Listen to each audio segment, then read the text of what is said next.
Hi, this is Bruce Rivers. Welcome to another episode of Criminal Lawyer Reacts. I'm Bruce Rivers, board-certified criminal defense lawyer with our content genius, Michael Rivers. We're coming to you. Today we're reacting to the cop who doesn't realize he's going to jail for being a pedo. So anybody that has anything to do with kids, guess what? You're not a sympathetic dude. You're going to jail, period. Period. And guess what? And when you go to jail, you best not sleep on your stomach because the guys in jail call them chomos. And chomos are usually either in protective custody or they get harassed or sometimes even killed. So this is a cop. So before we get to this is brought to you by eSign.com. eSign.com is a very effective way to do just about anything. And there any kind of business that you need to do, like let's say you just get taken into custody and you didn't realize that was going to happen, so you didn't take care of any of your business that you had to. So you call your mommy because you lived in her basement, and she's going to have to do all kinds of things, and she can do it with eSign. eSign.com, because if it's not eSign, nobody signs. eSign.com, it's a very effective way to remotely do business. I do business by eSign. In fact, if I have a client that's out of state, or if I just need to get it done quickly because they have a trouble coming into the office, I can just e-sign them a document. You download the app, you get 3 free signatures a month. It's an easy and effective way to remotely do business. Now, let's talk about this. Oh, let's just play it because I haven't seen this video, and so our content genius, Michael, thought I might have some good things or some comical things to say about the pedo.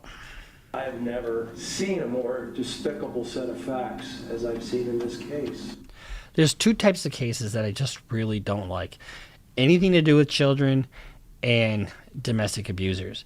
Both of them have an element to it where the defendant doesn't take responsibility. And these were the remarks of the judge who presided over the case of Jalen Fleer, a San Diego County Sheriff's deputy.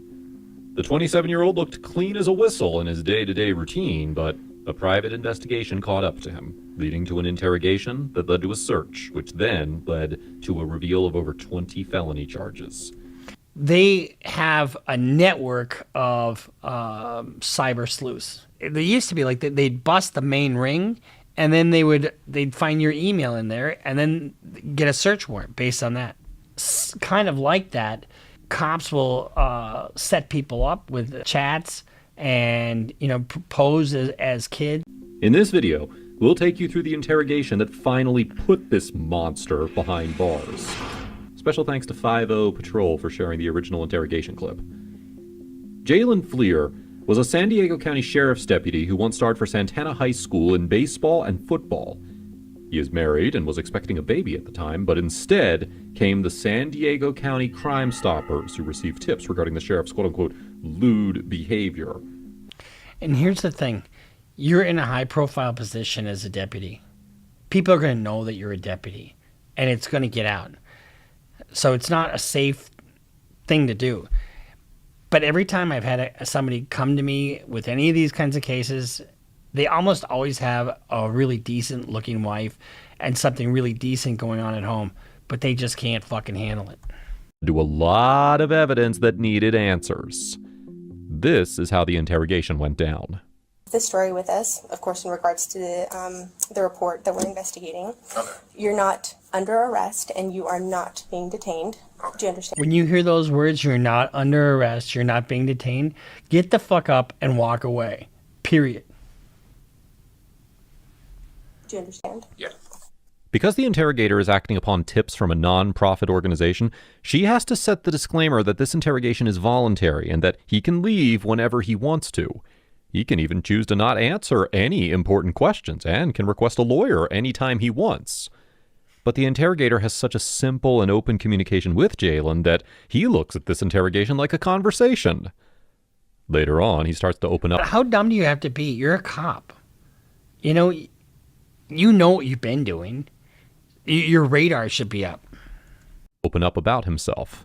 Football, baseball. Went to Grossmont College for a little bit. Played baseball there. And there's only one reason for you to be dragged into a room by yourself, with an investigator. I got a job here. Worked at Dick's Sporting Goods before this, so this is my second job. Started working with this department for coming up on 5 years now. So baseball seemed pretty important to you back Yeah, in high baseball's school. fun, What position? Pitcher. Cool. How's your arm holding up? I mean, soreness every once in a while, but I haven't thrown for a while. So. Yeah, no, it still kills me. I played softball. Okay, nice. So I was, third. And you listen to the friendly nature of the investigator. You know, just calm. It's like she's not intimating at all the seriousness of what she's investigating, which is engaging. Short, center, and pitcher. Here in San Diego? Yeah, down Hilltop, Bonita Valley. And have you always worked corrections? Yeah, I attempted to go out to patrol, went to the academy. Things didn't work out there, so I came back here. Did you have fun at the academy while you were Oh there? yeah, I enjoy it. It's good. I mean, camaraderie and stuff like that. So. Okay. But weren't they a little old for you? Married? How many kids? Oh yeah, married. Recently got married this last year in September. Okay. We have a kid due on the way in August. Oh. Imagine later on his wife when she finds this stuff out. Imagine how shocked. Now she's gonna be raising this kid alone. Okay. Boy, girl. Boy. Very nice. Unfortunately. Unfortunately. Yeah. Were you like hoping for? Oh, no. And how this investigator, knowing what is how she can keep this light attitude, knowing what the gravity of what she's going to be asking him. Oh no, I said looking forward to Oh, it. looking forward. I thought you said unfortunately. I'm No, like, oh, no. No, I'm Okay, excited. good. Yeah. Okay, that's cool. And your wife, how long have you known her? Actually, preschool. So in my mind's eye, if I'm this cop, I'm like, what the hell are you asking me all these questions for? You know, I mean, he's a cop. He should know. Yeah, we met in preschool, went separate ways. Met her back in high school. Things like I was trying to date her, but she was playing it hard to get again. Yeah. Then college came around, tried again, and actually ran into her in PB like about 3 years ago. Okay. And then yeah, we reconnected then and got married, Sparked. had a family, bought a house. And I hear your schedule recently changed. How do you feel? Bought, got married, got a good job, got married, bought a house, had a kid. I mean, he's building, right? Be careful when you build that you don't have something in there that will just knock it right down. Feel about the schedule it's long. change? Yeah, 7, 12 and a half in a row kills you. 7 off is nice, but it flies by. So Yeah, and then those 7 drag yeah. once you're here. So at least you're on your last day today, right? This entire That is probably his last day.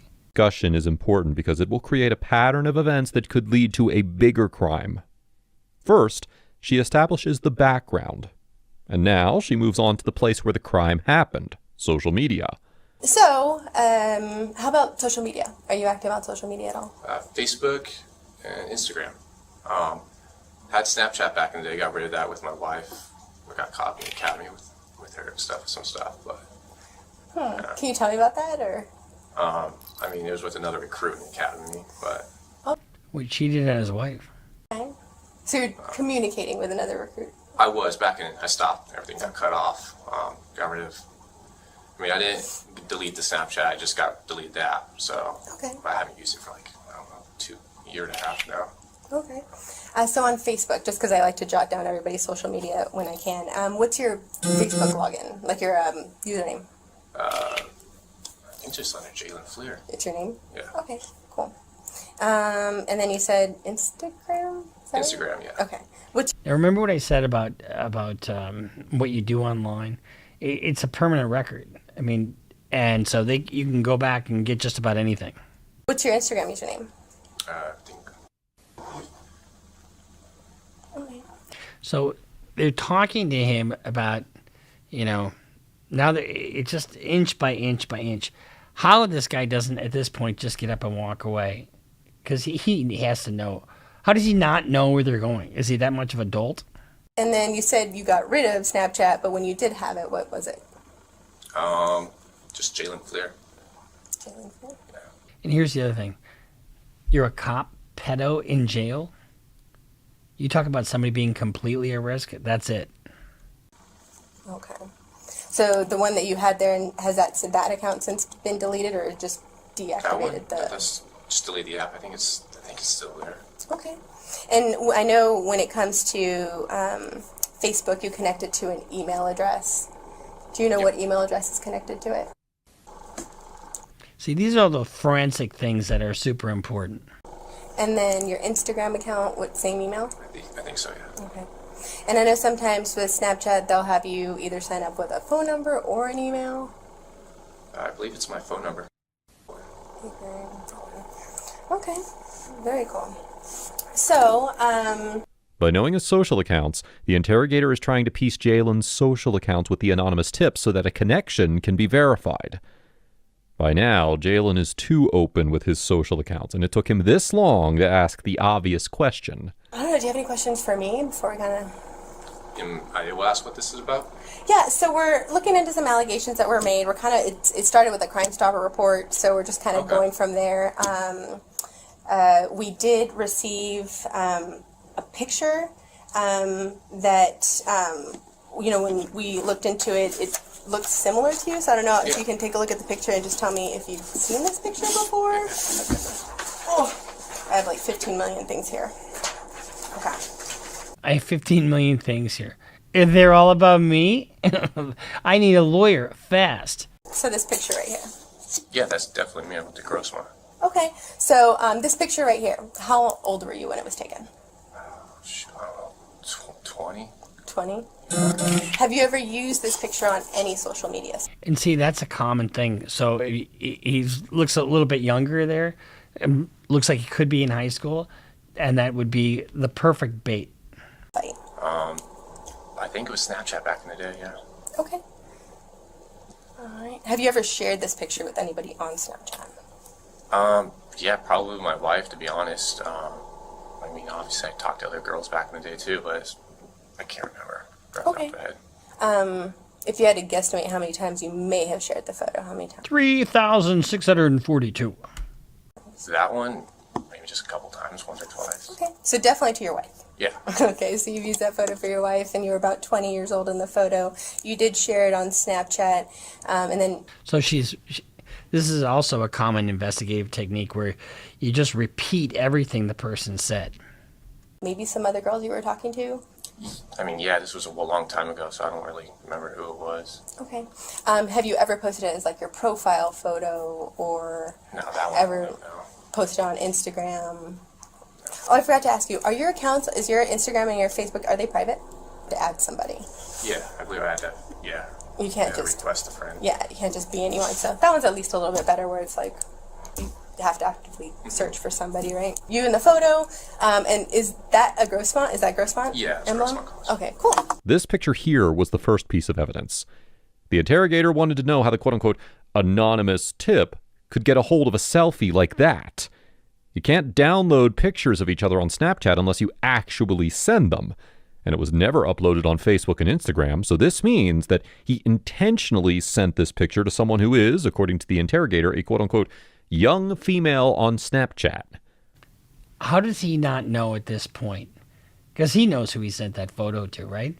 And even if it's just chatting with somebody underage, you're soliciting sex for somebody who's underage. And that's illegal. It's a felony. Based on Jalen's facial expressions, you can tell that he's now realizing where this is going. Your schedule. I know that you work every 7 days on and 7 days off. What is your wife's schedule? She's every Friday, Saturday off, day shift, so typical 9 to 5. Okay, so she works 9 to 5 and you work like the complete opposite schedule? Depends. Every 3 months we rotate days and nights. Okay. And how long have you been on nights now? Nights now, probably a little over a month now, a month and a half. Can I ask, is this something I should have lawyers on? So right now... So, he knows he can get up and walk out. And I would say at this point, no. But yeah. And I'll go over the behavior with you. You know, we're investigating allegations. And one might ask, should he be Mirandized? No. Why not? Because he's not in custody. Miranda only applies where there's in custody interrogation. There's interrogation, but he was told he's free to leave, so you don't have to advise him of his rights. Allegations that were made that you were communicating with a younger female on Snapchat, and potentially some material might have been shared. Okay. Some photos, some images, stuff like that. So we, of course, want to be able to hear what happened from your side, if that in fact did occur, or if it didn't occur, we want to obviously Everyone that I determine talked to, The interrogator now learns his schedule, which will help her fit the pattern of the investigation. He wants... But she already knew his schedule because she could get the schedule from employment records. Jumps in to ask if this is something that he should have his lawyers on. Once again, the interrogator's response puts him at ease that he's not being treated as a criminal and they're only investigating allegations. We're only investigating allegations about you doing something with a minor. Doesn't get much more serious than that. The first time she mentioned texting the quote-unquote young female on Snapchat, he didn't respond much. But this time, he gave an answer that led to the revelation of his Tinder profile. And from your side, if that in fact did occur, or if it didn't occur, we want to obviously everyone that I determine talked to, I mean, was about my age, I remember. Okay. So who have you talked to? My wife. I mean, this was back then when I had Tinder. He describes that the only use of Tinder was when he met an ex-girlfriend. They dated for 3 years, and then he got married to his wife, who he had known since preschool. So he's protecting his image. Now, in case you're wondering why we haven't displayed the second picture, it's because it's a nude picture. He recalls that the only person who had access to this picture was his ex's Tinder account and his current wife. His wife is loyal enough to not leak it, and even though he had a bad breakup, his ex would not leak that picture. You can tell he's denying to share the real source of this picture because deep down he's well aware of who he sent it to. So, I mean, I met girls on Tinder and stuff back in the day. And yes, some save stuff, but I don't know who would save a picture like that. I mean, a nude, maybe, yeah, they would save. Not that one. Who would? Millions of fucking people. Millions of people would save it, and you know exactly what you did, when you did it, and how you did it. Now, when you lie here in this situation, you're just digging a deeper hole. And there's nothing wrong with this photo, right? It's just No, you. I agree. I don't know how it would get in the hands of a younger person. Okay. There were also some conversations that were exchanged between you and this person. You can tell. Look, he went from being relaxed. Now he's got his arms crossed. He's licking his lips. You can tell he's breathing a little harder. Me? Mm-hmm. Okay. I didn't talk to anybody younger, though. Not on Snapchat? No, Not recently? not recently, no. He not only continues to deny sending this picture, but also sending this picture to a younger person, quote-unquote, recently. The word recently implies that he may have sent it to someone a long while back who he's not trying to disclose. Now, you said all of your social media accounts are private, right? Yeah. And I know you're a law enforcement officer, so I know that you've also taken the time to make your plates confidential. I mean, back in the day, I don't think my current ones are, though. I mean, obviously, I ran your plates. Okay. So you're still So obviously I ran your plates. How this guy is even still sitting there is beyond me. driving the Ford Fusion. Yeah, And is it black or gray? it's great. Okay. And you got tinted windows on it still? Yeah. And so, when it comes to the photo, I really want to understand why this person would be in possession of the photo. But the only one who could really help me with that is you. Yeah. No, I couldn't tell you that. I don't know. Okay. Well, along with the photo came... And here's the thing. When somebody sends something, there's a digital footprint everywhere in pretty much almost everything we do nowadays. So they're going to know exactly where he was, what he was doing, and how that photo got sent. And that's called metadata. That's all the data that's, about your personal life. Okay. And based on some of the information you shared with me today, it seems to add up. Okay. So is there any reason why the person would see they're you and share your information? Sounds like it'd be someone that knows me then, obviously. But I don't know who. I don't have any enemies that would be doing something like that. Or it's somebody else. Murmur. Can I ask what information was shared? What they know? We know that you're a baseball player. Yeah. I mean, a lot of people know that. Yeah. Oh. So that information was kind of shared. Okay. She's so tricky, and she's being very careful, but also nice and engaging. But you can tell he's starting to get worried. Look at his face. Doesn't look like when he first sat down. Your work schedule? It's been 5 years now. But worked here. Specifically the transition to 7 days on, 7 days off. Really? So maybe it corresponds with the 7 days off. So let's just take a guess at this because I haven't seen the rest of this. So your wife, you don't have any really responsibilities at home. You're 7 days, 7 days on, 7 days off. So your wife's at work. Now you've got all this time during those 7 days. An idle mind is the devil's playground. So let's take it back a little bit. The reason why the interrogator used the word recently is because the sender knew his current work schedule, something that was enforced just a few months before this interrogation. Now the information's not adding up, and it's clearly implicating Jalen. Now we have a username, J178211. 17 is the college jersey number, 82 was the high school jersey number, and 2011 was the graduation year. Now, he claims to have, quote-unquote, never heard of this account, but it suggests that this account sent the nude pictures. Things are not looking good for him. Shared any images of your penis with anyone? Yeah. Can I just, I know a lot of people do it, but let me just tell you something, gentlemen. The wiener ain't that pretty. And sending it to somebody, I've never seen it really benefit anybody, honestly. But hey, that's just me. I'm an old white dude from the Minneapolis. And how many times would you say you've done that? A lot. A lot, because I'm super proud of my dick. I mean, give me a break. A lot.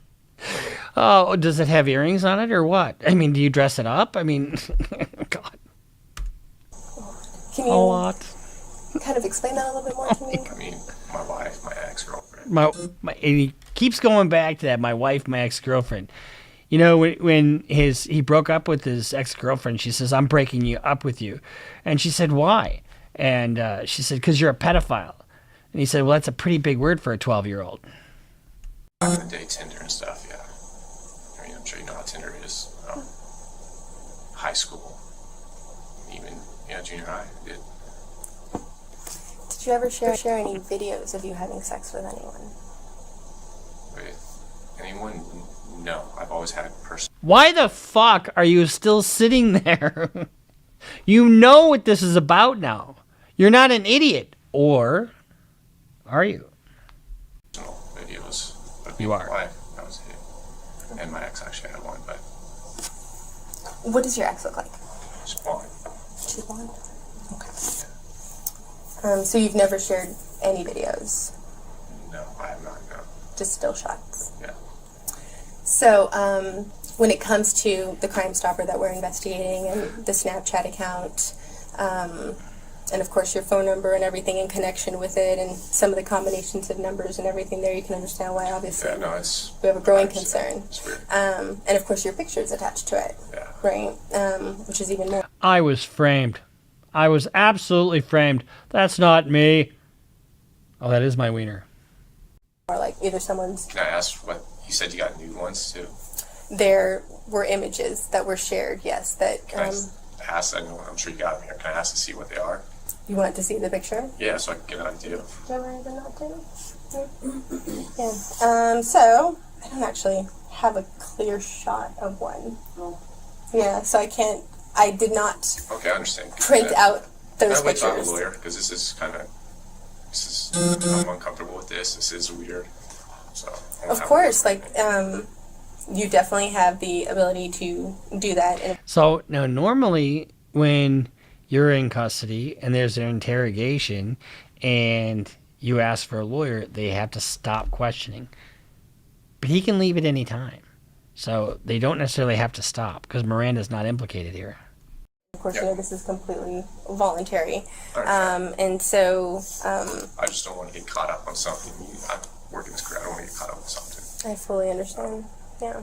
Dude, you already know that you are. So you can, yes, 100% elect not to speak with us. You are not under arrest at this time. Yeah, I understand. Obviously, given the fact that we're here and the fact I guarantee you his heart is beating 150 beats a minute. Pounding, pounding, pounding. And his palms are sweaty and his mouth is dry. That we're speaking to you, I know that your bosses are going to want to speak with you afterwards. Yeah. In this part, the interrogator has confirmed some details which are vital to the investigation. It was only after the discussion of the nudes that he finally decided not to share further. And here's what I think that the next step. He goes and sees his supervisors, and then they got to take his guns and stuff away and find out if he's got any guns at home. But another interrogator in the room, who was just observing, entered to ask 3 questions of her own. I have a couple of questions, but Yeah, you go ahead. don't want to answer, or can I ask you the questions? Because you can choose to answer or not answer. So if I ask you a question and you're like, I don't want to answer that, Yeah, you can no, tell me understand. that. One of my questions was, I think I missed it, but when was the last time that you had Snapchat? Because I know you said you deleted it, but I didn't hear when you deleted it. I just deleted the app. I deleted that one. So when he says, I just deleted the app, I didn't delete my account, means he didn't want somebody to look at his phone and see what he sent or what was on his phone. But if he still has the account, anybody that was his friend on Snapchat would still be his friend. Only one reason to do that. It's because you're being sneaky. I was in the academy. In the academy. When did you go to the academy? It's like a little over a year ago. A year ago, Yeah. so in 2019? Yeah, right at the beginning of 2019, January. Okay. And then what years did you go to college at Grossmont? 2011 to about 2013, Okay. 14. And then I just want to make sure that we all understand each other. When my partner says a younger female, you Yeah. understand that we mean someone under the age of 18? Yeah, that's obviously why you're here. You understand that? Yeah. Okay. It's obviously why you're here. I still want a lawyer, but I'm still going to sit here even though this is voluntary. He could have gotten up right away and walked out. But at some point, you can have an interrogation like this that becomes custodial, because at some point, if he gives enough information, he might not be free to go. I have a younger sister, yeah. She's 19 right now. 20, sorry. Oh, okay. And then my last question was, she was asking about the house and the decorations of your house. In any of your rooms in your house, do you have that new look where they have like the barn door, outer rail type thing? It's like a country, I don't know what you would. The reason they're asking for that is because that gives a time frame, because he just got the house, right? Just got the wife, right? And now a kid's on the way. Well, I'm sure in one of the pictures they have that same barn door kind of apparatus set up. Call it. I see Barn it a door, lot yeah. on like Yeah. those DIY shows. Yes. Do you have those in I your do have house? one, Okay. Here's what the 3 questions were confirming. Firstly, he deleted the app, not the account, so chances are that he could reinstall, use, and later delete it to look clean to his wife. After all, their schedules don't match, so he might reinstall it when she's not around. Because remember earlier he said he deleted it because his wife busted him. Secondly, the college years were confirmed just to set a timeline of activities. And the 3rd question was just a clarification in case he later ends up denying what they meant. After these 3 questions, he chose to have a lawyer present and denied answering any more questions. By law, he was free to leave, but that was after he turned over everything to Johnny Law. With the next step, however, I'm going to go ahead and pull some documents here for you. So there are a few steps that we're going to be taking after this. Again, you are not being detained by us or anything, but we are acting on behalf of the court moving forward. Okay. Okay. So I will give you a chance to read through this. This is a And these cases aren't cheap, and a young guy like this can't afford somebody like me. I can guarantee you that. So I will give you a chance to read through this. This is a search warrant that What? I thought you were just being my friend. So they serve him with a search warrant so they can look through his phone. was granted this afternoon by a judge. Okay. The warrant does allow us to grab some DNA swabs from you. DNA. Uh-oh. That's even worse. Because if they want DNA, that means he met up with her. Okay. as well as any mobile devices that might be in your possession or potentially in your locker. Do you have your personal phone with you here? I do have one. Okay. Yeah. Is it inside your locker? It's on my person right now. Okay. So if you want to go ahead and hand it to us, we definitely don't need to go in and grab it from you. Okay. But the search warrant does require that we take it from you. Okay. Okay. Additionally, it does allow us to have access to your vehicle. Okay. Is your vehicle parked here? It's parked a few blocks away. Okay. Do you remember exactly where you It's over across from Cap's Pizza over there. Cap's Pizza? Yeah. And is it like in a parking It's in a parking lot. Okay. Is it like one of those paid parking lots? Yeah. Okay. So Cap's Pizza. I'll put a note on that. So the warrant does allow for us to also process your vehicle. You guys are gonna take my vehicle? No, we're going to process it here. After that, we will also have access to your locker. Are your vehicle keys inside your locker? My vehicle keys are in my vehicle right now. They're in your vehicle? Yeah. So you have a code? I have a code. Okay. Would you mind sharing that code with us? Am I allowed a lawyer to say no to that? Well, the warrant allows for us to have access to your vehicle. When I still don't want to have to tell you. Okay. Yeah, 'cause Yeah, so otherwise you we'll bring get a it. tow Yeah. truck. That's fine. Yeah, I'll give it up to you. Okay. I'll jot it What's the down. code? Thank you. I don't even know the number. I know the Now he's realized that there's no turning back as the so-called anonymous tips turned into an investigation and finally turned into a search warrant for everything he owns. Literally everything. The officer was later put on desk duty for a couple of weeks until the investigation went its course. His DNA swabs and everything were collected, and then in came the shocking revelations. In the court case of People versus Fleer, there were 4 victims between the ages of 12 and 14, but 12 years old. prosecutors allege Fleer to have contacted more than 40 who described themselves as minors. So these kinds of cases come out of a compulsion because he's clearly addicted to sex with young people, and you're just going to do this over and over and over and over and over and over and over again. The prosecutors read graphic letters of his encounters in the court. He even engaged in sex acts with a 14-year-old girl and contacted numerous other underage girls over social media with the... How the fuck could you do this, being a cop and knowing the risks? I mean, some guy tries to do this to my daughter. Guess what? I'm going to the cops. I'm doing everything I possibly can to fuck your life up. But this is just not okay. aim of meeting up for sex.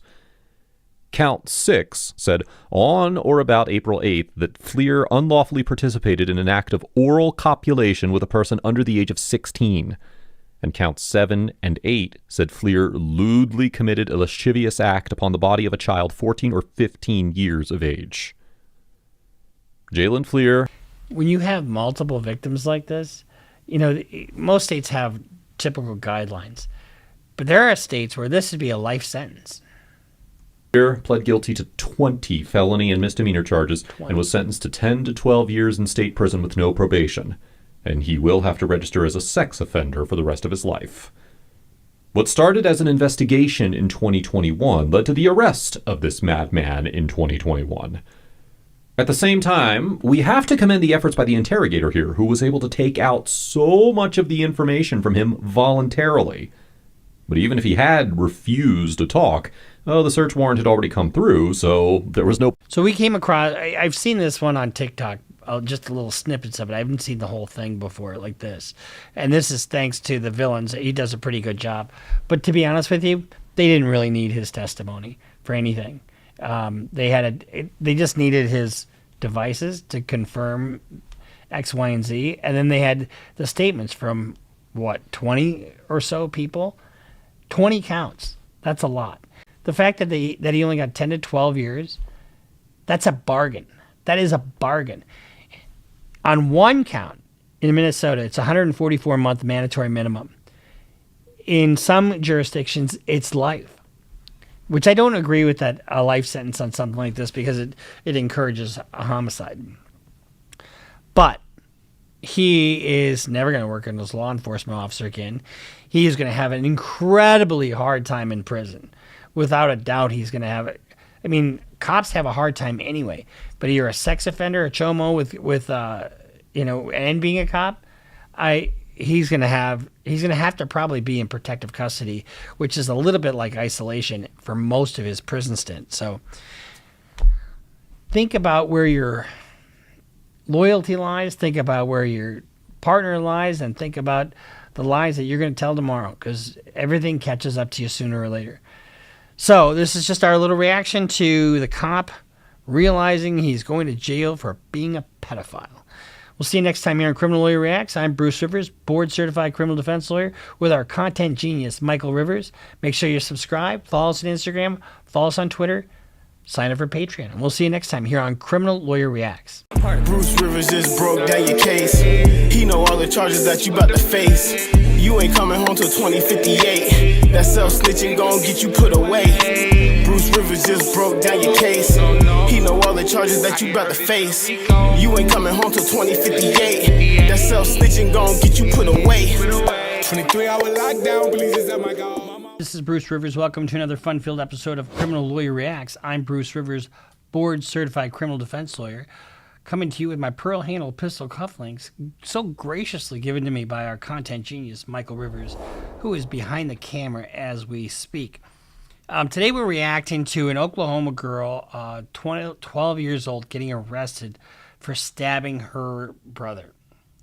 And this raises a whole bunch of questions about juvenile law, trying somebody as an adult, and we'll kind of get into those issues as we tackle this. But before we get to that, guess what? This is brought to you by eSign.com. Doesn't that seem surprising that this would be brought to you by eSign.com? Let's say your grandmother is in your basement because she got kicked out of her apartment. And so you're letting her stay there, but she's there with 3 of her other friends, and they are just terrible. So you need to hire a lawyer fast, but you can't leave the house because you got to make sure that your meth-induced grandma is not destroying your property. So you call a lawyer and you sign a retainer agreement remotely, so you don't have to leave the house. Keep an eye on your grandmother because she is one methed up son of a.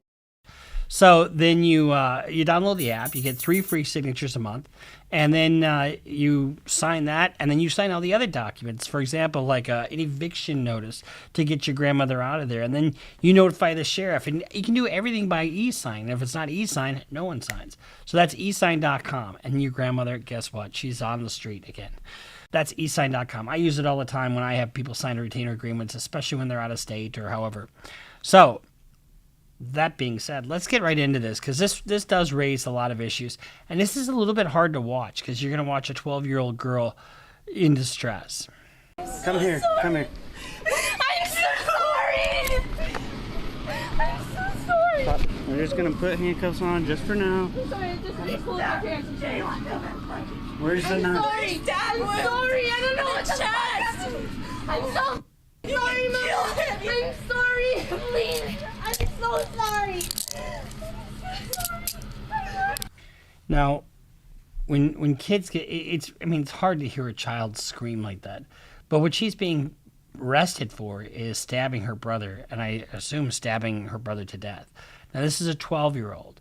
Now in Oklahoma, 12-year-old is sort of the cutoff point. You have to be 13 or 14 before they can start adult proceedings against you.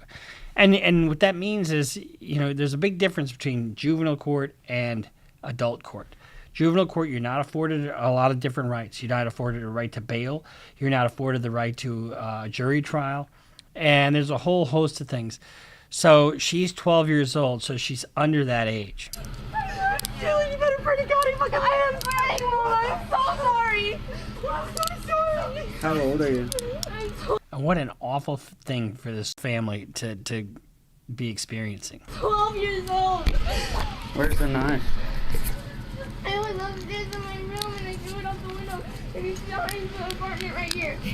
You threw it where? I threw it out my window upstairs. Right not up here? right there. It's the room. It's the other room. It's right behind the apartment.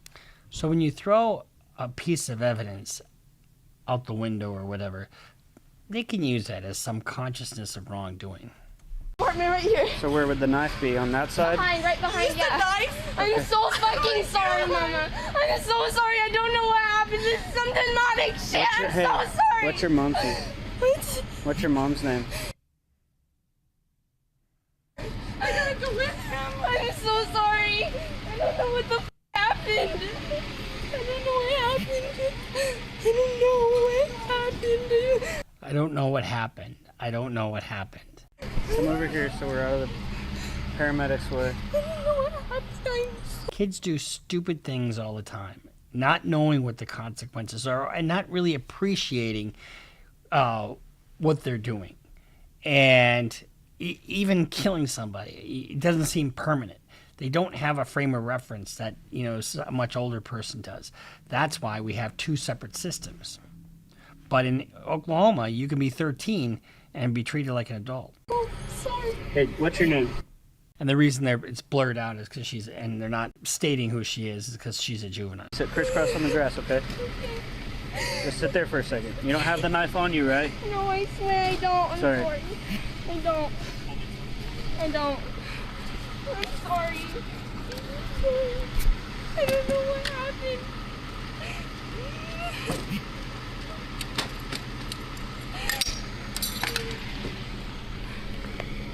Is there anybody else inside the house? No, it's just me, my mom, and my brother. He's dying. Hey, how would I get to the knife? Is there the back side? I can show you. Okay. I'm so sorry. I'm so sorry. She doesn't know what happens, but she's so sorry. Those constant apologies are an acknowledgement of guilt. I really didn't want things to happen like this. This sucks. I'm so sorry. I'm probably gonna go to jail. I'm gonna live the rest of my life in prison. That's it right there? Yes. Okay. I'm so sorry. I don't know what Do me a favor. We're going to sit crisscross applesauce right here. Okay. Which one is it? First apartment right here. Thank you. And when you see all the lights, you see all the cops and the paramedics, and I mean, it is traumatic just to have all that going on, even if you're not part of it, and to be part of it and to know that your child is well, you have two children in distress, one about to lose their life, and then the other one about to ruin theirs. Here. Stay there. I'll look. It's right there. Okay.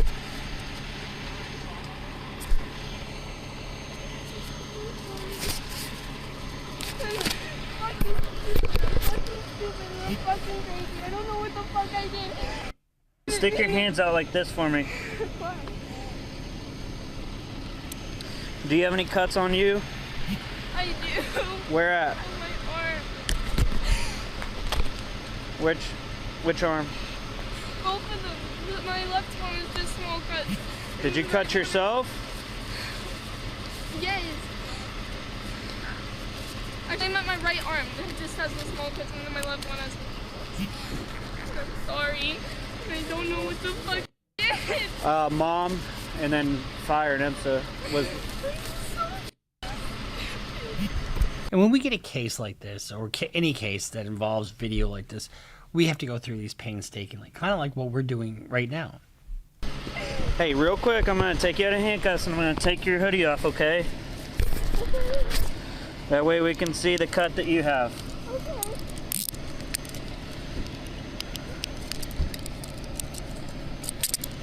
Take your hood off for me.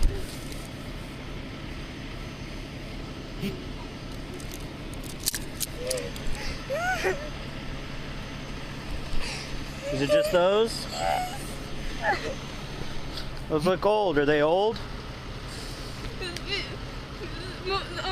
This Oh, one those- and this yeah, one, those are a little- This one, those are old with like. Do you have This any one's the new? one that's brand new. This was brand That's new from one. today? Yes. And it's so fucking With the good. same knife? Yes. Okay. Can you watch her for just a second? Watching her, yeah. Do what? What was that? You feel how raw that is. Just, I mean, the trauma, just the absolute trauma that everybody in this family is going through at the moment. It's just palpable. Watch her for just a second so I can get in her glove. I got no brother.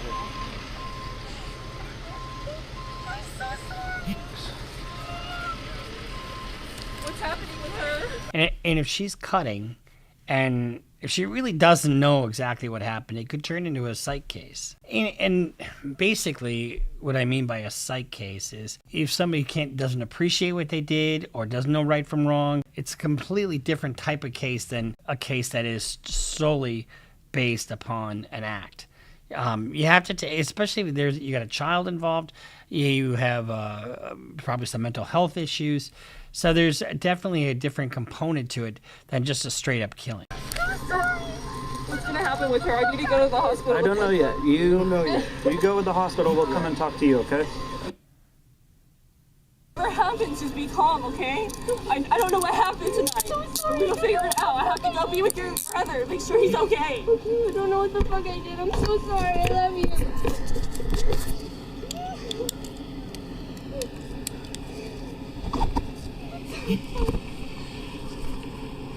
Does your arm hurt? No. Okay. It's not bleeding, so I think we're good. I'm gonna stick your hoodie back over, okay? Okay. All right, let me clear my car. Parker, take her to my car. Okay. Okay. Ready? We're gonna get up. There we go. Let's go. And one of the things, it's been a fairly recent development that these body cams are kind of universal now. If you notice, sometimes they're for the officer's safety. Sometimes they're to make the officers be more honest. But it also collects all kinds of evidence, like what you're seeing right now. This Am I way. going to jail? We're gonna figure it out, okay? I'm so sorry. I don't know what happened. Now imagine, you didn't mean to kill your brother. And you love your brother, but you killed him. Very difficult to live with that going forward. So let's just go through the process a little bit, what she's about to face. They're going to take her back to the station. They're going to interview her. They're going to book her into juvie. And now juvie it's jail. And there's clanging doors and there's all kinds of kids in there. And they have high school and school in jail so they can continue their studies. But you're not entitled to bail as a juvenile. And so then she'll go to court, and then in all likelihood the judge will detain her and have the case proceed. And then, when it comes time for disposition on a criminal case, if they're not acquitted, you can have out-of-home placement, you can have in-home placement, you can have a deferred sentence. There's all kinds of different things that can happen. But certainly with this little girl, a shit ton of programming. You have shoes or anything? No, just socks. Okay. I have stickers in my socks right now. A lot of stickers. Is he going to the hospital? Yeah. Waiting over here for a hospital. Okay.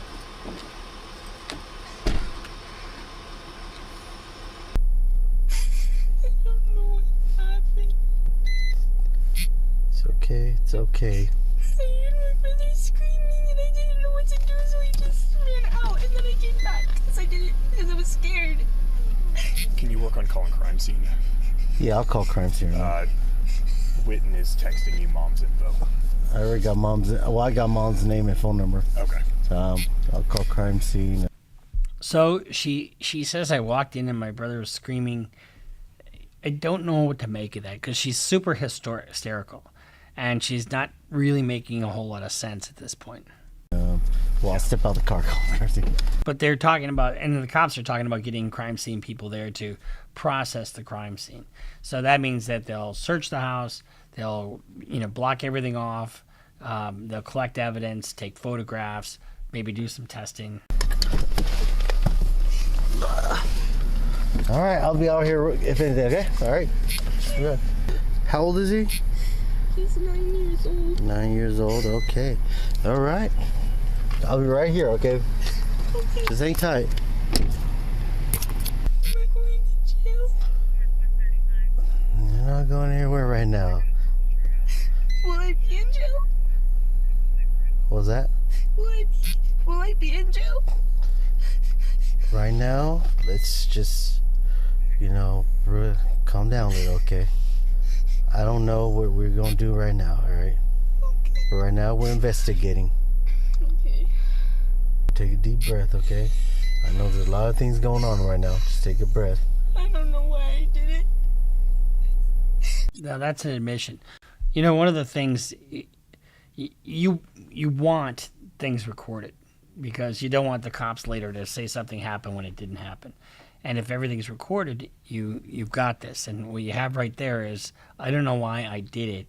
You got an admission that she did it. So that's very difficult to overcome. Now, here's the other thing. She's in custody, but he's not really eliciting a statement from her. These are voluntary, spontaneous statements that she's making. And so he doesn't really have to Mirandize her because he's not initiating interrogation. Take a breath. Let's not think about it.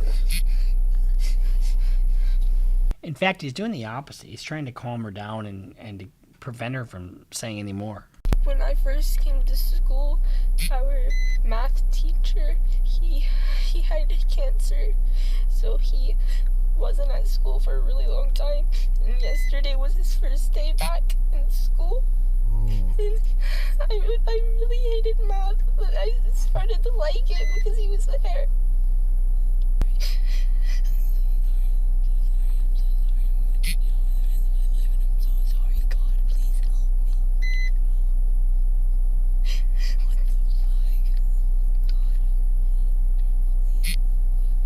She's saying, please God help me. What the fuck, you know? And these statements all are evidence. Is my brother in the hospital? He's in the hospital right now, little lady. Yeah. Will he live? Pretty sure he will. There's the doctors. Doctors are all over there. So we'll take care of him. Your mom's over there too. I'm so sorry. Is he just never gonna forgive me? It's okay. And this is a good example of walk away. You know, nothing can be lost, honestly, from walking away from a dispute. Whether you're a kid or whether you're an adult, walking away from a dispute before it gets physical is never a bad idea. Take a breath. I just want to wake up from this nightmare.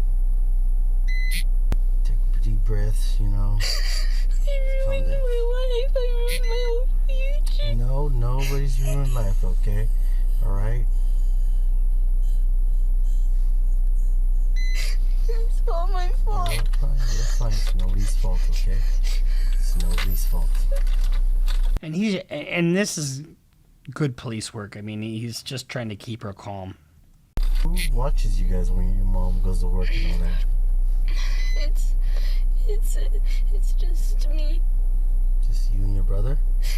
Yeah, I babysit because I have a 3-year-old brother. He just turned 3 in October, but he goes to his dad's every week. He goes to his dad's every weekend, but we got a day early today.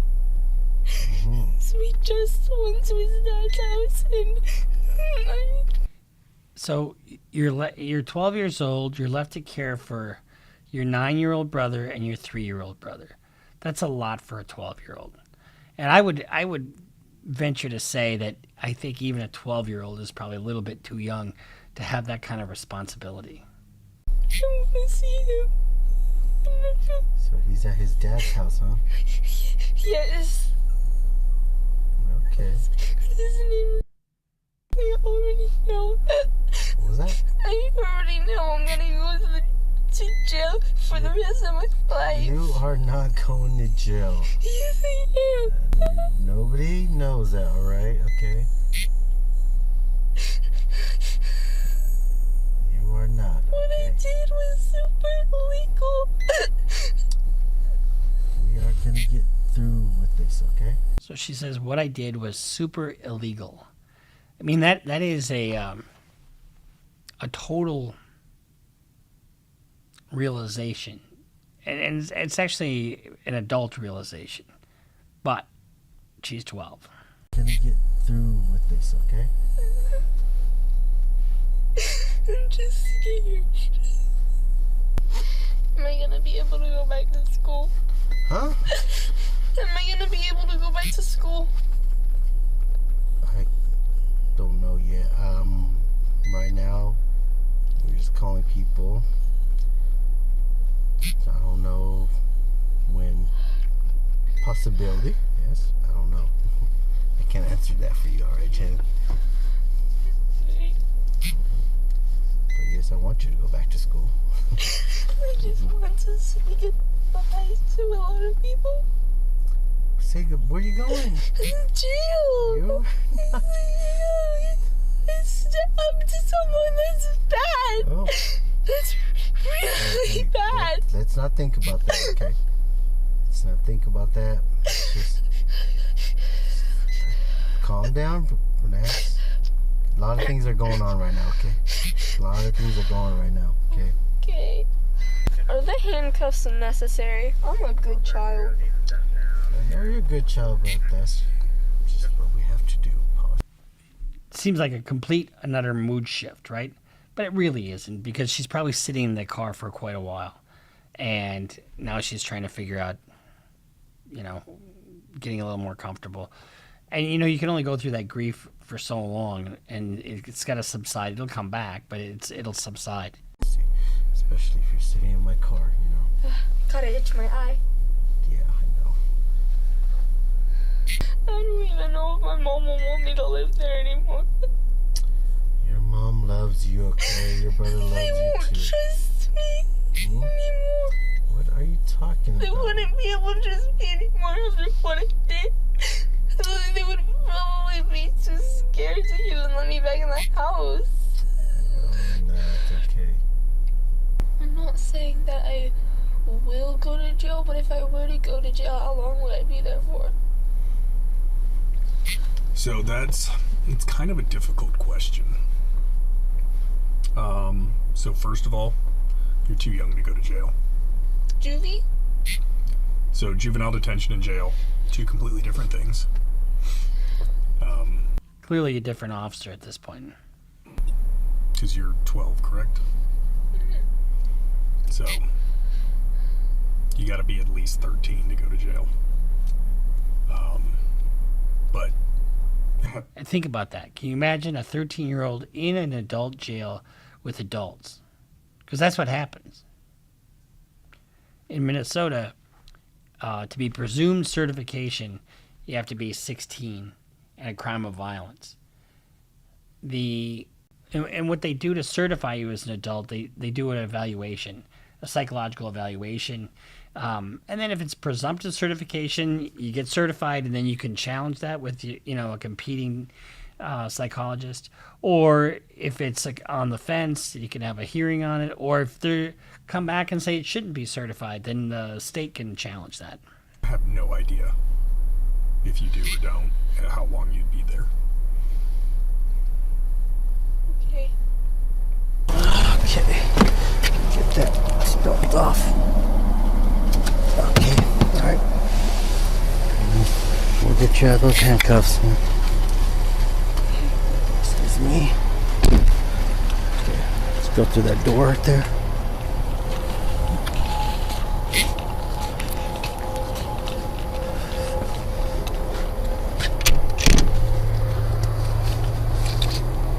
You know, and I read the comments, on our channel, and, there's quite a few people that would say, oh, she killed him, throw the book at her, blah, blah, blah. I don't care how old she is. She knew better, Taking a knee-jerk reaction to anything, I'm not talking about anybody specifically, but is a very thoughtless position to take. That's why, a good seasoned judge looks at all sides and takes all things into account. So, and in the studies and the psychology of, an adolescent brain, they're underdeveloped. They really can't appreciate the magnitude of what we're talking about here. They can't see, they don't have perspective. They're dangerous. They're more dangerous than a fucking toddler, because they can't see what I'm going to do today, how it's going to impact me tomorrow. And sometimes they lack the empathy, for others, because they just don't have that life experience. Call somebody.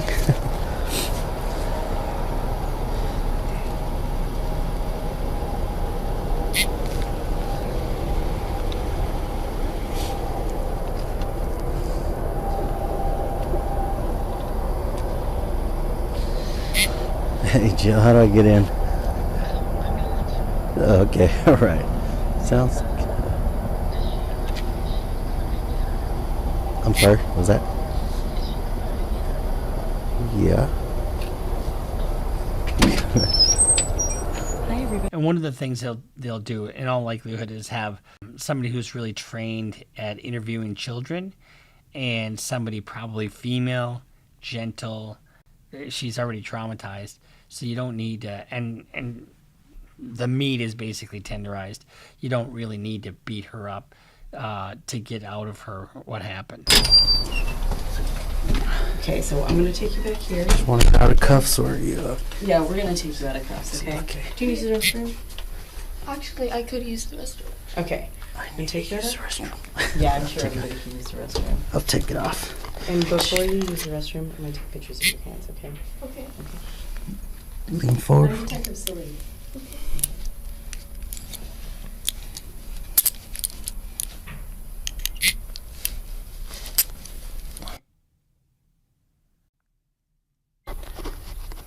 Sorry, my little flash is not the best. Just go ahead and we'll leave it like that for now. I'll take one like this. Go ahead and turn your hands over.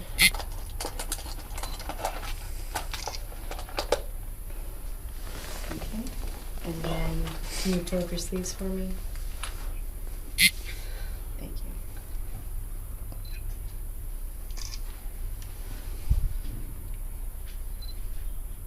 And clearly, the wounds on her hands they're collecting evidence. Okay, our restroom's right over here. Where's the bathroom? It's sadly we only have one. Oh, okay. Sorry. And if you need water or soda or anything, go ahead. It's just a one seater. I've got everything for her. Okay. Just a needle. We're gonna leave it on just for a bit. How was she on the way here? She was asleep. She was good. Does she know? No, she doesn't know.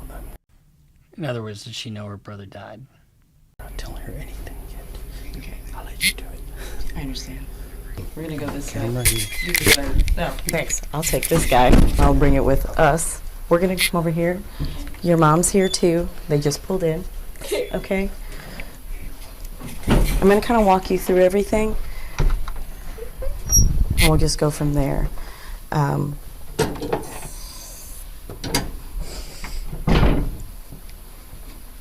And we'll just hang out in here for now, okay? Well, we're gonna talk to your mom first, and then we'll talk to both of you at the same time, okay? Do you want anything to drink? Do you bring a soda or water? Do you want a snack at all, Jalen? It's fine. Okay, because I've got snacks. It's really cold in our building, so we have a blanket for you too. Okay. And then let me ask: are these the clothes you were wearing all night, or did you change it off? Okay. They're gonna want those, and then put her in some scrubs. And then, if you ever need food or anything, let us know. Officer Zhang, the guy who's been. Okay. I'm gonna sit down with you if that's okay. Okay, so right now, he's breathing. They're doing everything they can, but I just talked to the doctor, and she was saying it's all good things right now. Oh, thank God. Okay. So, Oh my God, I both my kids tonight. I know that this is a probably. I mean, I can. 12-year-old daughter. I don't understand why she would do something like that. She's 12. I understand. What the hell? Hey, Sarge, I'm with Mom. What's up? I'm working on it right. Yeah, she just walked in. I'm working on it right now. All right. Okay, and I'm gonna have. Just hold on to it. We don't need it here. We just need it signed. Okay, Roger. All right, I'll call you back. Yep. Okay, and I'll send you his information. And all right, give me 1 second. And I'll. Roger, I'll call you right back here in about. And here's the thing. None of this stuff happens quickly. And time ticks. Slowly. And they're there all night long. 5 minutes. All right.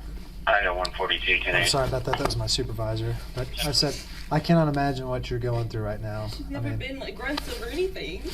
Yeah. It's not like her. Like, it's like they bully each other like brother and sisters, but they never like fist fight or do anything like that. So It this was is just completely. he was in bed. He was downstairs trying to sleep. I don't know why he went down there. Like, what the hell was she? I don't understand any of it. All I know is I heard him screaming.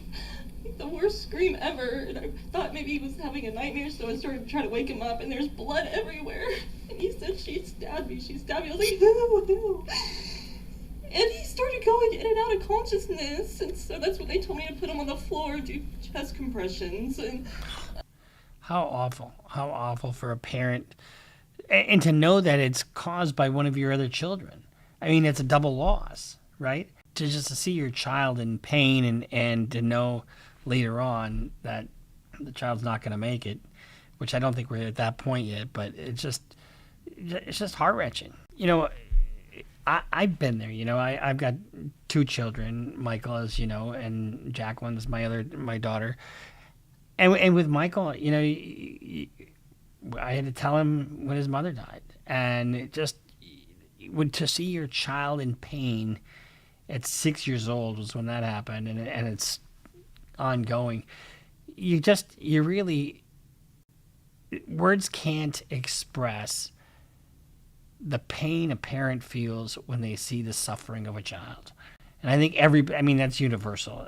But this is going to be so doubly hard because it was one caused the pain of the other. and I couldn't find my daughter anywhere. I was screaming her name, and she ran out after she did it because she was scared. And So right now she's safe and she's in custody with us right now. It is a really this is a very. There's no words that I can tell you that's gonna. And here's the thing: as criminal defense lawyers and cops and ambulance drivers, we see everything. You have very few stories that people can tell me that will shock me because we see it all. I mean, the human condition is that of from the most gracious thing to ever happen to the most depraved thing that could ever happen. So weird. Why would she do that? Those are answers we're going to be looking for. And, like it's just weird. They don't really get along that great, but I never would have assumed she'd do something like that. That's crazy to me. Like, she was like, I don't know why. It was fucking crazy. I don't know. She doesn't even curse. Like, I don't know. It's just, I can. She's not a bad kid. Like, she doesn't do bad things. Now, mom's free to go. I mean, mom does not have to stay there. She's not a suspect, and she's not under investigation, at least because we have, an admission and all the evidence points to the daughter. And this isn't the kind of situation where she needs to be careful about self-snitching, except to the extent that, she leaves the kids with her, or leaves the kids alone. And whether you have a 12-year-old that's of sufficient age and maturity to be watching the other two, that might be an issue, but guarantee you she's not thinking that way at all. I mean, like, she totally doesn't get in out of trouble. It was weird, yeah. What's her name? This ex-husband you're talking about, this is their father? It's his father, yeah, Levi.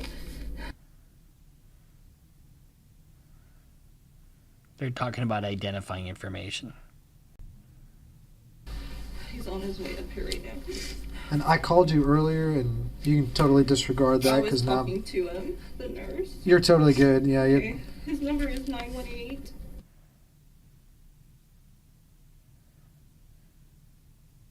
With Xander's dad and his grandma all the time. Like, they look at Jamie like that's their granddaughter too. Like, she doesn't get left out. Like, I just don't understand why she would have so much anger towards him, especially bedtime. Like, it's so weird. I mean, I should have told him no. He asked if he could sleep downstairs, and I said yes. I wish I would have said no.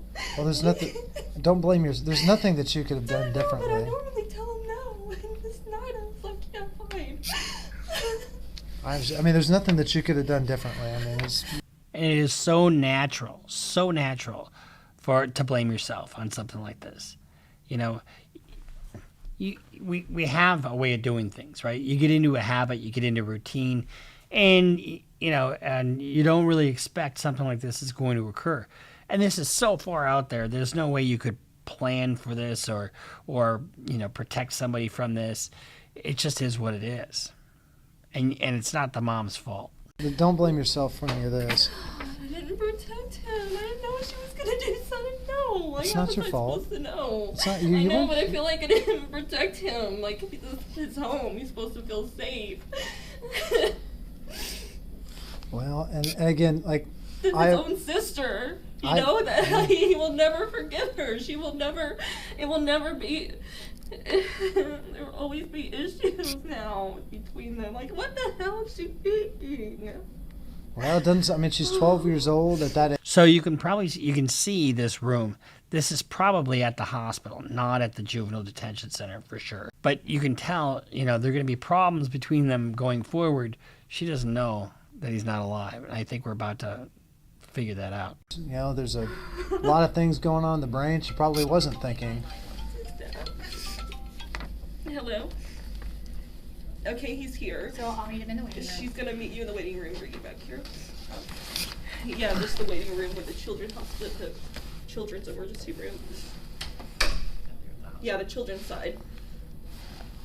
Okay, it's St. Francis Children's side. Yeah. So real quick, I know that I'm probably the last person you want to talk to right now. But so what we need is a search waiver for the apartment, so we can go through, have our crime scene detectives go through and do a thorough investigation of this. So you don't have to authorize us to do this, but it would really aid in our investigation. Here's the thing. She can sign it, or a judge would sign it like that. It's the middle of the night, probably whatever time it is, it's dark. You just call up the on-call judge and say, we need a search warrant. This is what the situation is. The judge electronically signs the search warrant, and so either way, it's just one less step that the cops have to go through. I'm trying to figure out everything that's going on. We know what happened. My daughter says she got a knife and stabbed him 3 times. Well, we need to find the knife, and we need to do all that. Can I be there? Mom wants to be there. What is Mom trying to... Does Mom have some weed somewhere?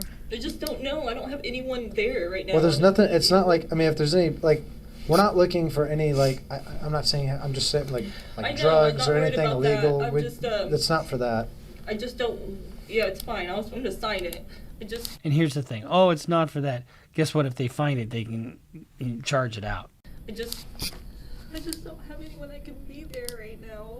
Well, and that's the thing, there won't be any, because this is crime scene detectives that go through, and it could even be homicide that goes through. I And do have 2 cats there too. I don't want them to get out. and they're not going to get out. Okay, yeah.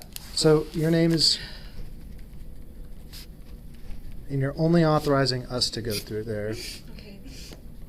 Did she not get the knife for you guys when? Well, she told you got. where it was? Well, if it's inside the house. She said it was in her room. Okay. Well, so that's the thing. We can't just go in there. Yeah. So the only thing I need to get from you is your signature right here. Here's a pen. Right here? Yeah. So it's important to get this to collect evidence and make sure that nobody else gets in there. I mean, she says there's nobody else that can go there. Well, they don't want anybody else there because they don't want anybody else trampling through the crime scene and ostensibly destroying evidence. And then today's date is the 6th.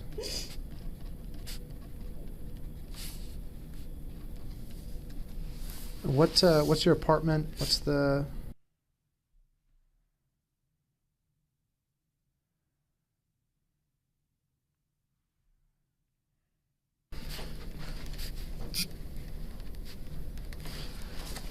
I'll give you guys. Hi. Hi. How are you? Go back over there and give them some time. She was upstairs. He was downstairs asleep, and she just heard screaming. Come down there, and she thought that he was just having a nightmare until she saw the blood. Okay. So, and shit. Makes you wonder what's going on in a 12-year-old's mind. Did you hear that last comment? You wonder what's going on in a 12-year-old's mind. Somebody, we were looking through some of the comments when this was originally posted on Law and Crime, And somebody made the comment how disturbing it was that she was worried about going to class, that she was worried about going back home, and a bunch of other things. And you know what? This is a 12-year-old we're dealing with. You know, their mind's going to be all over the place. They're not going to deal with it like an adult. You don't have a developed mind. You don't have. You've got when you're 12 years old, what's the most important thing to you? Your friends, right? So she's worried about that, and she is worried about her brother. There's no question in my mind that she is, but it's just an absolute overload of emotions and stimuli. Honestly, there's an overbearing sense of things coming in and figuring out what's going on. And so it's understandable that, she would have moments of what looks to be callousness, but I don't think it is. What we have is really a lack of appreciation, a lack of being able to really process and synthesize the gravity of what's going on here. And because of that, and really the permanency of what happened, it was a temporary problem that had a permanent solution, and I doubt that you're going to get a murder one on this. They maybe could. 3 stab wounds, so that's that. But in all honesty, she'll probably be on supervised probation until she's an adult, and then she is let free after that. But the one thing she'll never have her brother back. The mom will never have her son back. And that's going to stay with her the rest of her life. And she's going to have to go through therapy like nobody's business. And if she was cutting before, which it sounds like she was, this could turn somebody suicidal later in life. Because at every stage, you develop a new appreciation. You like I am not the same person I was in my 30s. I have a lot of life experience. I do things a lot differently than I would. I'm not as impetuous. I'm a little more careful. When you're 16, you look at the world differently than when you were 12. When you're 26, you look at the world way different than when you were 12. So this is going to hit her hard as she develops, as she gets older. And she's going to have to deal with that. And for a young little girl like this, it's going to be a long, long, long, long road. And for the mom and dad, my heart goes out to them. It's very difficult for them to deal with this because they've lost really 2 souls here. They've lost their son and they've lost their daughter to a certain extent. She's still alive, but she ain't the same person that she was. And she's not going to be the person who she could have been. Let's just hope she gets some therapy and this family heals. So this has been just our reaction to a 12-year-old girl stabbing her brother to death, and just the various nuances that happen throughout the process. We'll see you next time here on Criminal Lawyer Reacts. I'm Bruce Rivers, board-certified criminal defense lawyer. Make sure you sign up for Patreon, follow us on Instagram, follow us on Twitter, and we'll see you next time here on Criminal Lawyer Reacts. Bruce Rivers just broke down your case. He know all the charges that you about to face. You ain't coming home till 2058. That self-snitching gon' get you put away. Bruce Rivers just broke down your case. He know all the charges that you about to face. You ain't coming home till 2058. That self-snitching gon' get you put away. 23-hour lockdown, please is at my God. Hi, this is Bruce Rivers. Welcome to another edition of Criminal Lawyer Reacts. I'm Bruce Rivers, board certified criminal defense lawyer. And what does it mean to be board certified? It means that I have enough experience to be called an expert in the area or a specialist in the area of criminal law. And so I've taken in 2 exams. I've been verified by 4 prosecutors, 4 judges, and 4 defense lawyers. Submitted a writing sample, and I've got enough trial experience to call myself an expert in the field. That's why we have experts. And when you have somebody that's board certified, you know that they're true, they're tested, and they are what they say they are. Anyway, today we're reacting to Hip Hop Daily, and this is about Chicago drill lyrics that really happened. So this is right up my alley about what we call stop self-snitching. But before we get to that, remember what I said in some of our prior videos, where if we come across a deal that I think would be advantageous to our subscribers, our listeners, I'd like to pass that on. And so we have another opportunity with Skillshare. So if you look at the link in the description, the first 1,000 subscribers that click the link will get a 1-month free membership to Skillshare. Now, let me tell you about Skillshare. I took a YouTube class a couple months ago by Marquez Brownlee. And what that did, that gave me some more foundation as to understanding how YouTube works, and it just gave me some more skills and gave me one of the things that I like to do is always build on my knowledge. I don't rest until in fact I never rest. Don't rest, because what are we doing? We're always building, and that's what Skillshare does. It builds on your knowledge that you already have, but it gives you new skills.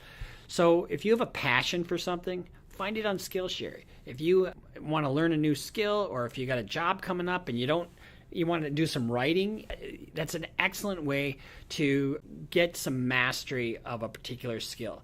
Right now I'm taking a course, Arthur Bird. It's Ultimate Piano Chords course. So I play a little piano, but I'm kind of okay, but I could use take it to the next level. You know what I mean? I have a lot of passion for piano, and so Skillshare is taking me through this journey. And so as you build your life, Skillshare is an excellent way to do that. So with that said, let's get into Chicago drill lyrics that really happened. Now, before I even press play, I'm already seeing on the screen a firearm. I get my antenna goes up when I see the firearm, because I always wonder, is that person holding that firearm eligible? And is it a prop gun? So let's see what this is all about. I haven't seen it. Dissing ops to rapping about real crimes that happen in the streets. Anything goes. Here's a look at some of the wildest drill lyrics. See, look at these guys jumping around, and they got guns. That really happened. Jizzle Bucks featuring King Von. What's next? A nigga told on me before, he got a longer sentence. I think they gave him 28. He rather talk than listen. Was the only one that told. They killed the other witness. So that fella told me before he got a longer sentence. I think they gave him 28. I would mean that 28 years. He rather talk than listen. Bitch was the only one that told. They killed the other witness. That's cold. Before he was killed in November 2020, King Von was becoming one of the biggest names in hip-hop. But while many of his homies was blowing up in the industry, Von was sitting in jail fighting a murder charge. In this bar, he's talking about his homie Big Mike, who snitched on him to the police, then got a longer sentence because he refused to testify in court. On May 29th, 2014, Von went to a house party on the 5700 block of South LaSalle Street. A dude named Malcolm Stuckey was there and was supposedly giving Von dirty looks when he walked in. In Chicago, mean mugging a dude like King Von can get you killed. So that's how crazy the drill scene is. Just by mugging somebody, you can get killed. And here's the thing: by putting all this stuff out there, we did a thing on Gucci Mane, and he was talking about pay attention to your case, don't pay attention, don't be self-snitching, basically. And that's these guys become high profile, and they wind up telling on themselves. It ain't clear if he and Von had past beef or if they just ain't like each other, but Von wasn't feeling the energy. See, look at that. He's got that gun. Pop, pop, pop. This is so... It's just culture. It is their own culture. It's their own murderous culture. And I'm not criticizing it, but I am criticizing it. I want these guys to just take their lives to a different place. Look at I'll reference Gucci Mane and how he has kind of come out the other side of prison a changed person, we think. Oh, he left the party and got help from one of his homies, Big Mike, who was another BD from O Block. They came back to the party and saw Stucky and two of his homies posted on the front porch. A fight broke out, and at one point, Von and Big Mike started shooting. So when these fights break out, it used to be, people fought with their fists. They don't fight with their fists anymore. They fight with guns. And guess what? Guns don't know, once the bullet leaves, it doesn't, it goes in one direction and that's it. And it doesn't discriminate against a child, against a mother, or against, a sheetrock wall where on the other side there's some innocent. And so it's one thing to have these beef between these guys, and these guys warring and killing themselves. It's quite another to have the collateral damage. And how many times have we heard some, 10-year-old little girl got shot, or some bystander got shot because these guys can't control their firearms. For an altercation, Stucky got killed and two others got wounded. A few weeks later, Von and Big Mike got arrested and charged with 1 count of murder and 2 attempted murders and was both facing life in prison. Von kept it solid and spent a few years behind bars fighting the case. But Big Mike folded and started cooperating with the police. When you fold and start cooperating with the police, that can be a problem. But sometimes guys think that they don't have any choice. You look at the old days with the mob, the Cosa Nostra, the Code of Silence. Well, how do you think John Gotti got taken down? He got taken down from the inside by Sammy the Bull. And the only way that happened is because they showed him video and audio of Gotti planning a hit on him. So there is no loyalty anywhere. He admitted he and Von was the ones who shot up the party, but he told prosecutors it was Von's idea and that he was the one who actually caught the body. So it was his idea. Bullshit. Case took over 2 years to go to trial, but when it finally came to testify, Big Mike ain't take the stand. He probably realized that being labeled a snitch was gonna be rough, whether he beat the case or got sent to prison. So what happens when something like that, so you talk to the cops. They can't use his out-of-court statements in Von's trial because he's first of all, he's saying it was his fault, not mine, and he's pointing the finger at him. So in order for them to use his testimony, he has to appear and testify at trial. Because he says, I'm not going to, there's no evidence against King Von. Or at least they can't use his evidence against him because it's what? Hearsay. Hearsay is a statement out of court made by the declarant offered to prove the matter asserted. The truth of the matter asserted. At the last minute, he refused to testify. No other witnesses came forward, and there wasn't enough evidence to convict Von of the crime. So he got released, and Big Mike got hit with 28 years for the murder. So here's why he got 28. And this was really stupid on his part because he admitted to the crime. And so when you are talking to the police,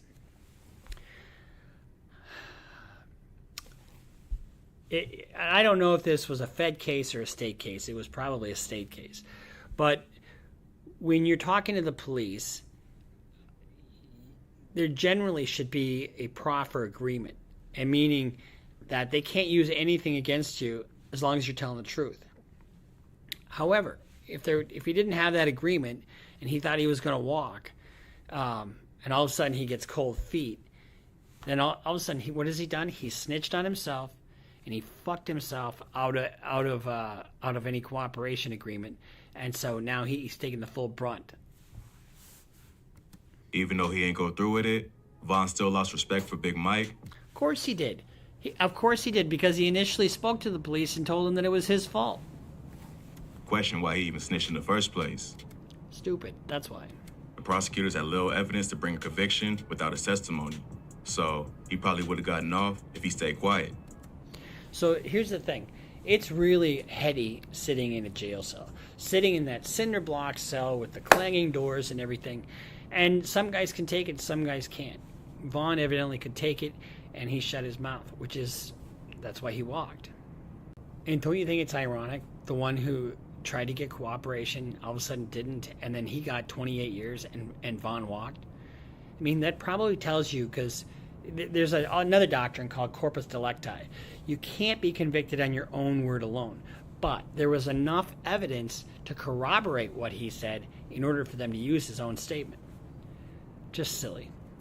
Ain't the only one who raps about real events. This next rapper talks about how he caught an op at a mall in Atlanta. TTE. Catching a body at a mall in Atlanta. Two very specific things. Day and THFTP catch a op. I catch a op in Lennox, made that boy run for a minute. TTE Day is a rapper from Tay-Town who's affiliated with OTF and Lil Durk. So that last line when he says, I made him run for a minute, what does that tell you? That tells you he's shooting him in the back. In this bar, he's talking about a situation where he punched another rapper named FBG Cash at Lennox Mall in Atlanta.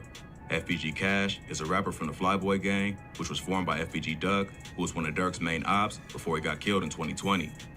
And we know, or at least we can surmise, and it's in one of his latest videos where he talks about paying for that body. TTE Day was shopping in Atlanta one day when he saw FBG Cash in the mall doing the same thing. The fight was captured on video and quickly went viral after it was posted. In the video, Cash is standing in the middle of the mall listening to a fan spit a freestyle for him. Out of nowhere, someone runs up from behind and punches him in the head. He then... For what? Why would you do that? ...up with the dude that hit him, but the video ends before showing what happened next. After the incident, Cash posted a clip of the fight on the social media with the caption, like 20 pushed up on me in Lennox Mall today, right after I left the jewelry store. Why they running though? They ain't run my pockets, $6K and I still got my chain. Moral of the story is, y'all too little. So this taunting is runs rampant. That's what drill music really is. It's, you know, fuck you, no fuck you, no fuck you, no fuck you. And there's just I don't see an end to it. But the taunting does not, it just says flexing, you know, and really what is flexing? Flexing is insecurity. As opposed to the video to prove he still had the chain. TTE Day later went on live and took credit for being the one who ran. Look at that. TTE Day, he's got this ruler and social media is, I had this case not that long ago where these young guys are, you know, they carjack these guys and they think they're cool because they're in these, you know, fancy cars that they just carjacked, and they put it all over fucking Snapchat. You make the cops' job easy. FBG Cash. He also dropped a diss track, doubling down on the disrespect. But he did kind of cheap shot Cash, then backed up when he tried to fight for real. So it's hard to give him the W in that situation. But if you thought that was wild, this next rapper dissed the ops for killing an innocent person over a coat. TB in the cut, and Poppy from TW, and Richie Jerk, Taekwon Way. The ops, they be killing for coats. TB in the cut, also known as just TB, was a rapper from Taekwon World, See, you watch these videos in the background, and it's guns, weed, and other drugs that we've seen. Gangsta disciples. Taekwon World beats with other BD sets like O Block, 600, and Front Street. This bar is aimed at members of Front Street who allegedly killed a 15-year-old during a random lick. On December 13, 2014, twins DeMario and Damasio Bailey was going to school for basketball practice. They got off the bus at 63rd and State Street and headed in the direction of the school. But as they was walking under a bridge, they got stopped by 4 teens. They demanded the twins to give them anything they had and try to steal Damasio's coat. So, you know, the age of these violent crimes is getting younger and younger, it seems. And all for what? They're going to trade their life. They're going to trade their life for some very cheap material bullshit. And then end the lives of 2 young guys. Mario tried to defend his brother, and they both started fighting back. But one of the dudes fired a gun, hitting DeMario in the chest. 4 suspects later got arrested for the murder, including 3 17-year-olds. 17 years old. Bye-bye. I mean, come on. You know, here, if you're 17 years old and watching this, take a lesson from this. If you're a rapper, take a lesson from this shit. Keep yourself insulated from the violence, because we don't want to see you killed, and keep yourself insulated from the crime, because we don't want to see you go away to prison. We want to hear your shit. 15-year-old. According to police, the teens already robbed 2 other people at gunpoint for cash and cell phones. Allegedly, 3 out of the 4 of them was from Front Street. Just because you grow, and I know it's hard for some guys, but just because you grow up in a shitty area without parents, you can pull yourself up. I've seen it happen. I've seen all kinds of guys. I had a client who was from Cabrini Green, and he pulled himself up, and he was a engineer. And this guy, he committed the weirdest crime. He would go into lockers at the health club, steal people's credit cards, and he'd go buy stuff at the store, like kid stuff, and then he'd go back to his neighborhood and he'd give it away like he was Robin Hood or Santa Claus. And he got busted because when you use somebody's credit card, there's a digital footprint and usually a picture of you doing it. But there's no reason you can't become an engineer or a lawyer or a doctor. There's absolutely no reason. Every single fucking one of you guys can be whatever you want to be. And the more you have to build, the more you have to protect, the better decisions you make, and you won't make decisions like sticking somebody up for a fucking coat. Neither of the twins was from a gang, but they grew up in the South Side. So, in this bar, TB is dissing his ops for targeting random people and taking a life over a coat. But if you thought that was crazy, this next rapper took shots at his ops for running off on him after one of their homies got shot. Billionaire Black, crazy story, last chapter, King Von diss. My homies ran on me, swear I seen them by the door. Billionaire Black is a rapper associated with the Flyboy gang, aka FBG. He's also from a BD set called Welsh World, but mostly grew up around GDs, so he's considered an insane BD because he beefs with other BD sets.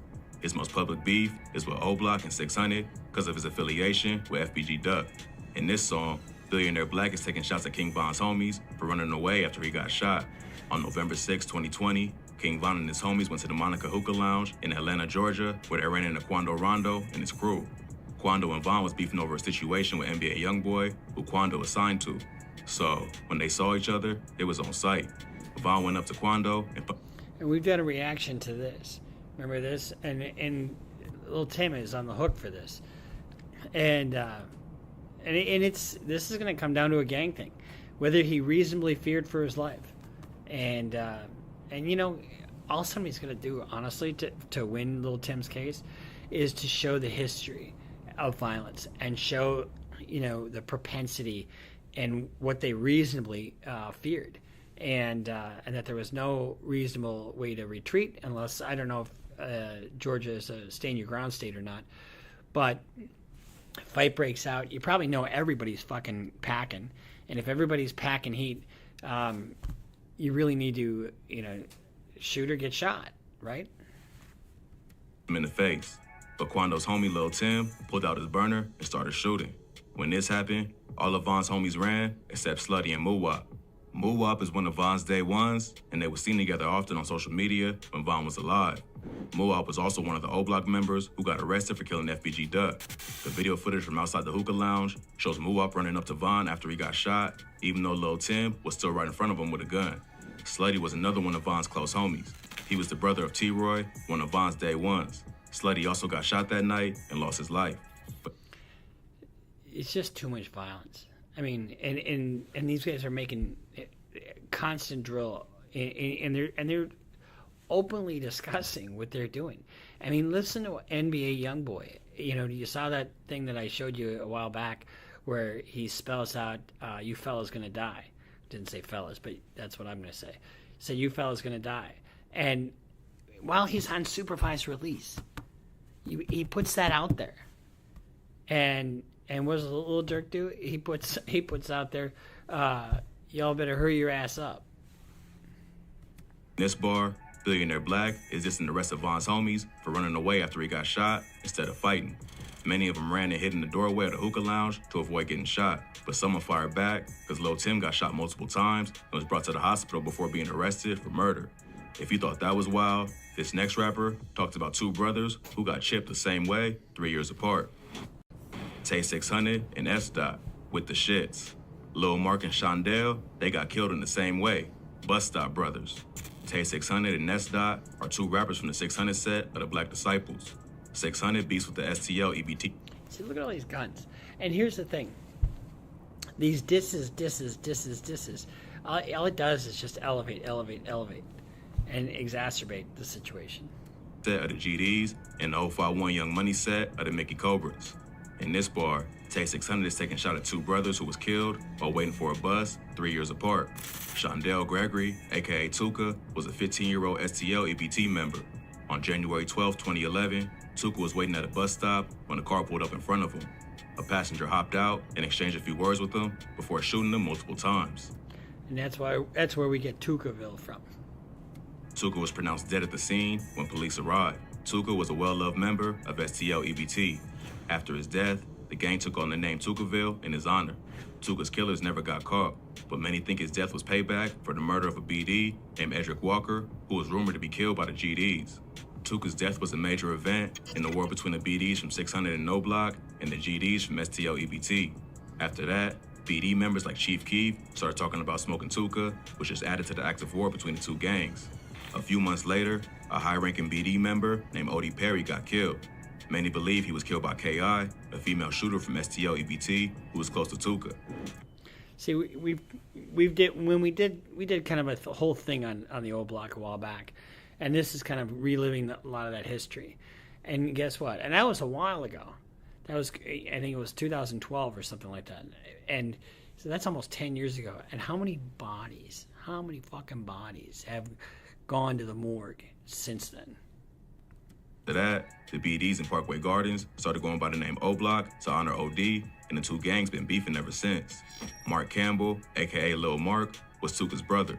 He was from 051 Young Money Gang, a set of the Mickey Cobras. On March 25th, 2014, Lil Mark dropped a remix of Lil Durk's song, Competition, called No Competition, where he took shots at some dead 600 and OTF members.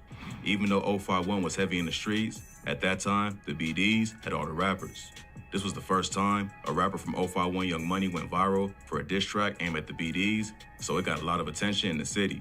But not all attention is good attention, especially in a city like Chicago. Just 3 days later, on March 28, Lil Mark got killed while standing at a bus stop, just like his brother Tuka. Gets killed just by sitting at a bus stop.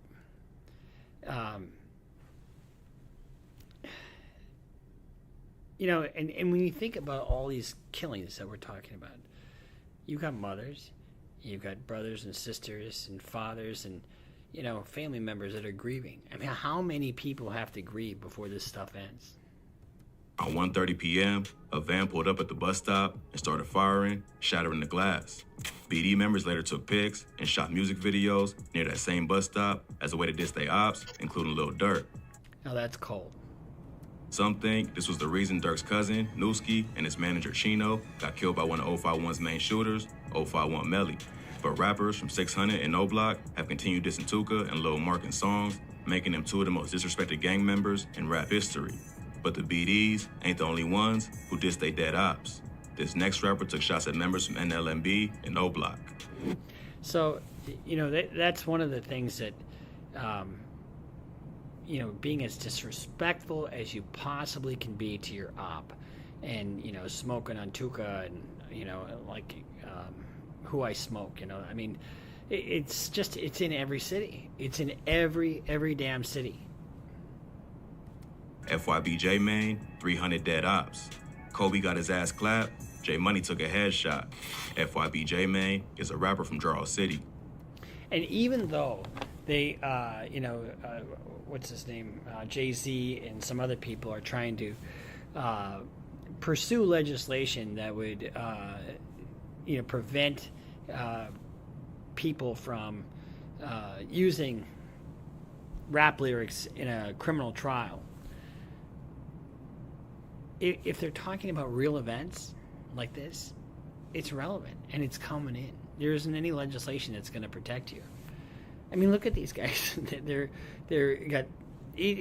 got firearms. Like I posted something the other day. I probably shouldn't have, but on one of the artists' page, he's just, you know, guns, right?